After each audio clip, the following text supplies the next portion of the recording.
In an effort to enhance investigative and prosecutorial tactics for handling human trafficking cases, the Office of the DPP, in collaboration with the Uganda Police Force and other law enforcement agencies, have introduced standing operating procedures to provide guidance for lawmakers dealing with human trafficking. Deputy DPP Judge William Biansi, representing Lady Justice Jane Francis Abodo, at the conclusion of a 3-day national workshop involving various stakeholders focused on these procedures. So we expect better investigated cases, more detection of human trafficking trafficking in persons cases, and we expect more convictions of offenders, recovery of proceeds of crime, and putting a stop at the pace at which this offense is increasing. Biansi issued a stern warning to human traffickers, affirming the ODPP's readiness to prosecute and detect these crimes through convictions. Sharing of information in a digital way will enhance our capacities in tracking these crimes, tracking the criminals, and rescuing victims of crime. We don't have to wait up to the end. If information is got early enough, many people can be rescued, and many have been rescued.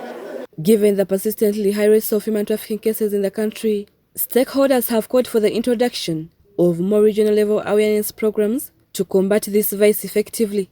Knowledge to help us solve the problems of transforming Uganda. Because we have moved to where we are now, and in the next 20, 30 years, for us to live a better life, for our children to live a better life, we must invest in knowledge for development. In order to combat this crime, the government established the Coordination Office.